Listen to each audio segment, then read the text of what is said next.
Hello and welcome, chess fans and enthusiasts. Today I'm making another quick video to show you guys the chess 5-move checkmate. How you can beat someone in chess in just 5 moves. Just imagine that. 5 moves and you're already winning.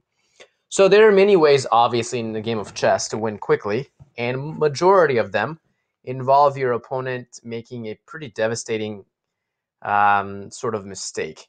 But there are some tricky, very tricky openings where actually, uh, but technically, you can beat your opponent without them making huge mistakes even.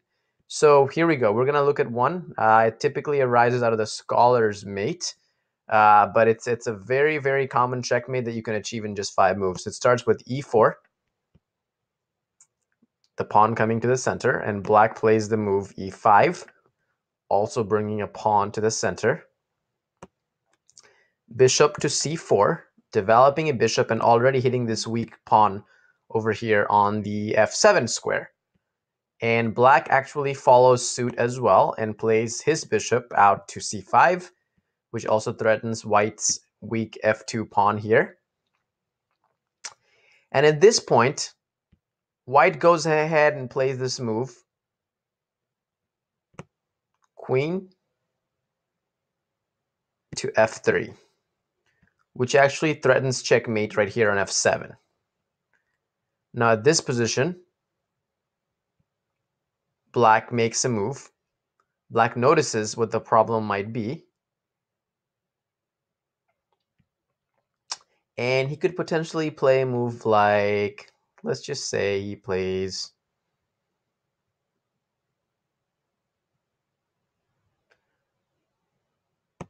knight to h6, which does actually stop the checkmate from happening, right? Because now if the queen took the pawn on f7, the knight would simply take the pawn back, and there would be no checkmate at all. So white now plays a very devastating move.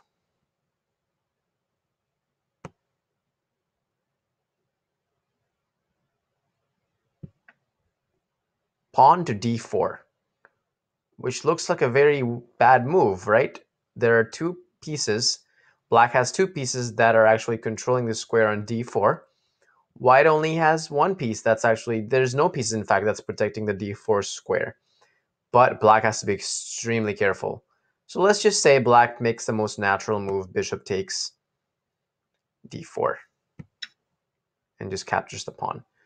Well, here there's a devastating blow. White simply captures this knight on h6, and black naturally captures the bishop back. And at this point, there is a devastating blow. Pause the video and see if you can figure out white to move and how white can win the game. All right, now that you've gotten a chance, white can simply win the game with queen takes f7, and that is checkmate. So let's go back for a moment and figure out what went wrong here. By the way, that was actually 6 moves. I apologize. This is more of like a 6-move type of checkmate, but close enough, right?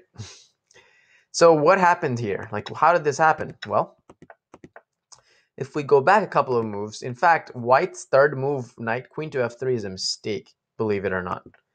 It develops a queen too early and a position where the knight would ideally want to go.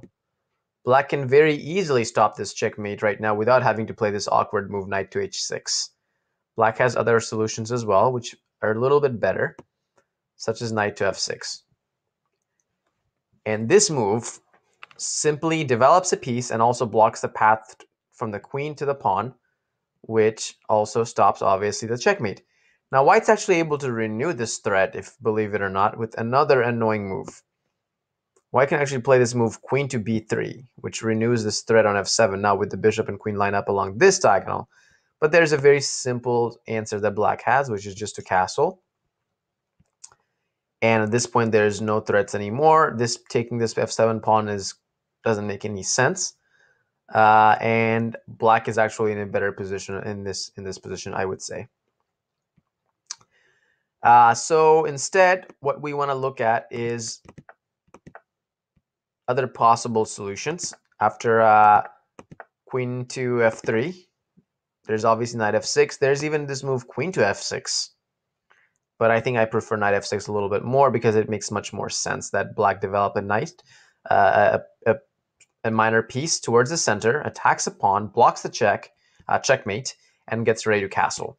Queen e7 also works in this position. Queen f6 works in this position. I personally would not prefer knight h6 because putting the knight towards the rim is not a good idea because it doesn't really put the knight in a very active position where it could attack a lot of central squares. But even after the knight h6 move, black is not completely lost. Here, white just played the move d4. And actually, what I would say black should have done in this position, I would say that,